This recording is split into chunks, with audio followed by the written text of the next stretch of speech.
Let's talk about why it feels like Black America has no diasporic allies. White supremacy engineered a global system of racial management designated to create a permanent exploitable class, i.e., Black America. Its masterstroke was the diasporic division stratagem.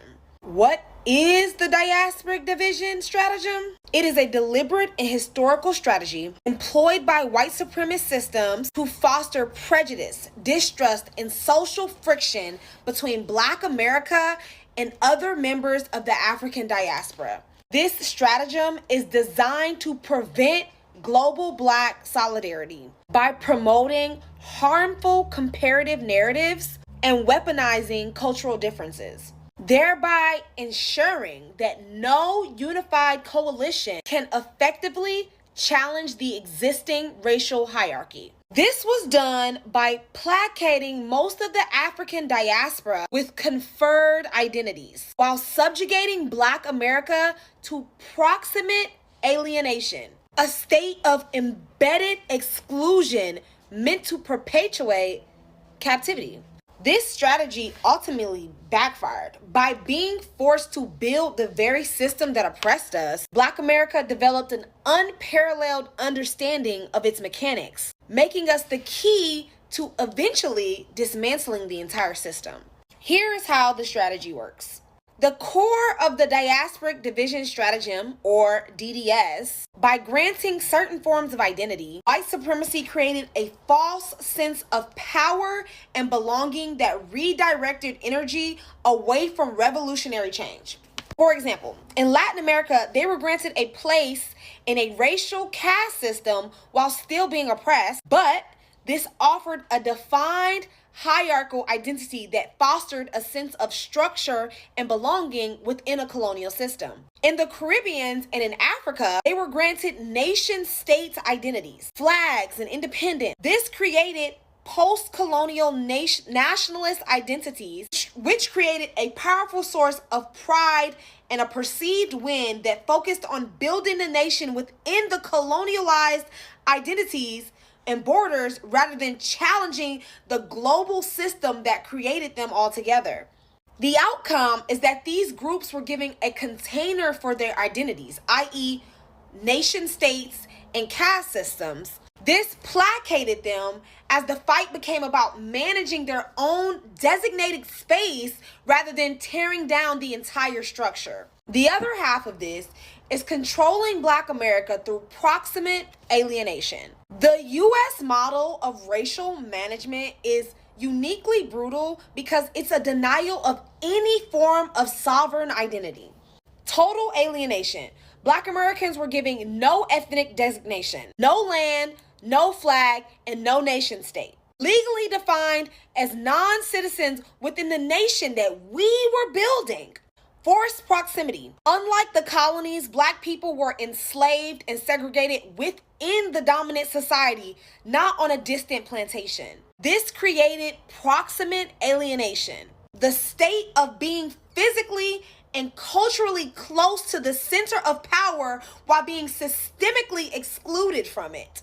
The goal was to create a permanent, exploitable domestic class that could never coalesce into a threat because it lacked unified bonds of shared, recognized identity or homeland. The permanent slave class was meant to be a predictable, controlled engine of labor. However, this backfired. The strategy to keep Black Americans captive forever failed because it created the conditions for its own analysis. Proximate alienation forced an unparalleled education. We became the forbidden observers. Forced into a front row seat of whiteness, Black Americans became expert analysis of white culture, psychology, and the mechanisms of power. We had to learn it in order to survive. Also, the separate schooling during separate segregation. During segregation, Black-only schools became spaces where Black intellectual class could develop independently. We were taught the master's tools, right? Western curriculum, but from a critical isolated perspective, learning to adapt and repurpose the information for liberation. This produced a culture of profound innovation, jazz, hip hop, AAVE, and a tradition of radical critical thinking from Du Bois, Black liberation movements like the Black Panther, Martin Luther King, Malcolm X. Because we were denied a past, we were forced to forge a future. So this is how DDS thrives, right? There is a subconscious hierarchy. Everyone subconsciously recognizes the hierarchy of identity, right? Groups with nation-state identities often view their identity as more valid or authentic than the synthetic, struggle-forged identity of Black Americans, right? This becomes weaponized division, right? Diasporic tensions build when Caribbeans and Africans view Black Americans as less cultured or the cause of the problem, right?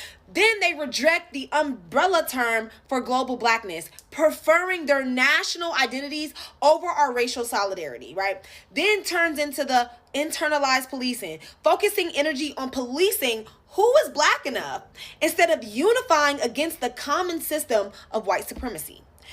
The ultimate goal, to ensure Black Americans have no allies, keeping the global diasporic divided, weak, and unable to form a legion necessary to challenge global white supremacy. All right. This makes Black America the key to global revolution. Unlike other groups, Black Americans were never bought off with a flag or a nation-state identity. That means that our struggle has never been for a place within the system, but for a total transformation of the system itself. The condition of proximate alienation provides the most clear-eyed, uncompromised, and penetrating critique of the white supremacist system, because our understanding of it was forged inside the belly of the beast. Global liberation requires recognizing DDS as a deliberate strategy and uniting under shared identity, not based on colonial containers, but a shared goal of liberation. It requires the diaspora to listen to the unique understanding born from Black Americans' unparalleled position. Anyways, you guys, please like and share this. I have armed you guys with two powerful coin terms: DDS, diasporic division stratagem, and proximate alienation. If you guys want to learn more about this, please like, share, and subscribe as we dive deeper into these new topics that are going to be key to global liberation.